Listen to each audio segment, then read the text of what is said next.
Praise the Lord. Praise the lord.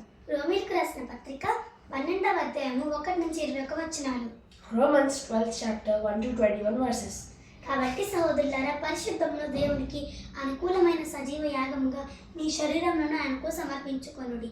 దేవుని వాత్సల్యమును బట్టి మిమ్మల్ని బతిలాడుకొచ్చున్నాను. ఇట్టి సేవ మీకు యుక్తమైనది. I appeal to you therefore, brothers, by the mercy of the God, to present your bodies as a living sacrifice, which is holy and acceptable to the God, which is your spiritual worship. మీరు ఈ లోకమర్యాదను అనుసరింపక ఉత్తమమును అనుకూలమును సంపూర్ణమై ఉన్న దేవుని చిత్తమేదో పరీక్షించి తెలుసుకున్నట్లు మీ మనసు మారి నూతన మగుట వలనే రూపాంతరం పొందుతుంది. Don't live in the way this world is. May your way of thinking completely change. Then you'll able to know what God wants for you, and you'll agree that what God wants for you is right. His plan is pleasing, good and perfect. తను ఎంచుకుని తగిన దానికంటే ఎక్కువగా ఎంచుకోక దేవుడు ఒక్కొక్కరికి విభజించి ఇచ్చిన విశ్వాస పరిమాణ ప్రకారము తాను మంచి బుద్ధి గలవాడుగుటకై తగిన రీతికి ఎంచుకొనేను. నాకు ఇచ్చిన కృపచొప్పున మీలో ఉన్న ప్రతి వారితో చెప్పుచున్నాను. God's grace is with me. So here is what I say to every one of you. Don't think about yourself more highly than you should. Be reasonable when you are thinking about yourself.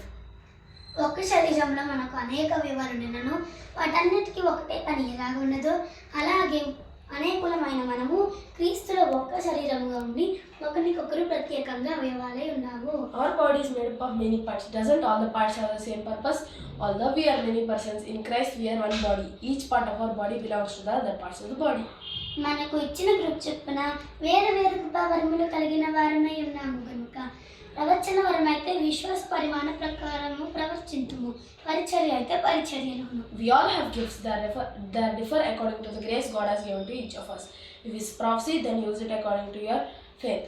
If it's teaching, then teach. If it's serving, then serve. If it's teaching, then teach. బోధించువాడైతే బోధించుట్లోను, హెచ్చించువాడైతే హెచ్చించుట్లోను, పంచిపెట్టువాడైతే మంచి మనసుతోను, పై విచారణ చేయువాడైతే జాగ్రత్తతోను, కరుణించువాడైతే సంతోషంతోను పని కలిగి ఉండుము. Is it encouraging others? Then encourage them. Is it giving to others? Then give them freely. Is it being a leader? Then do hard work. Is it showing mercy on others? Then do it cheerfully. ఈ ప్రేమ నిష్కపటమైనదై ఉండగలను కనుక చెడ్డదాన్ని అసహించుకొని మంచిదాన్ని హత్తుకొని ఉండుడి. Love must be honest and truth. Hate what is ill and hold on to what is good. సహోదరు ప్రేమిస్తున్న ఒకరికొకరు అనురాగం గలవారే, ఘనత విషయంలో ఒకరికొకరు గొప్పగా ఎంచుకోండి. Love one another deeply. Honor others more than yourself.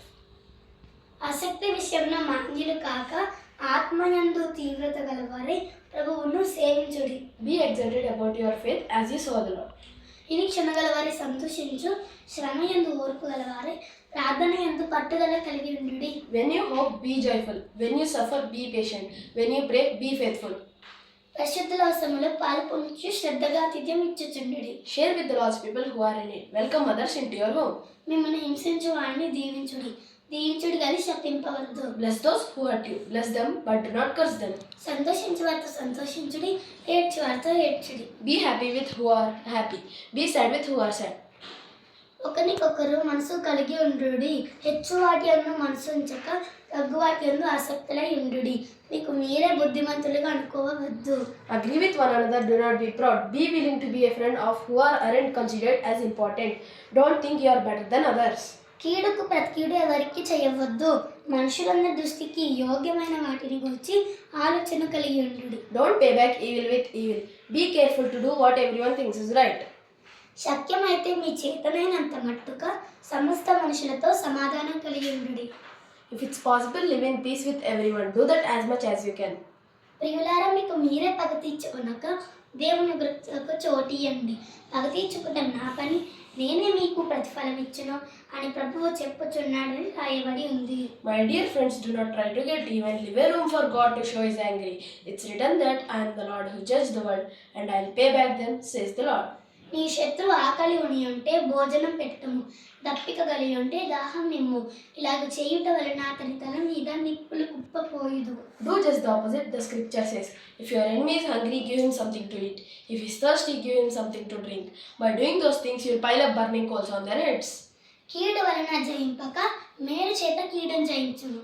Don't let evil overcome you. Overcome evil by doing good. Praise the Lord.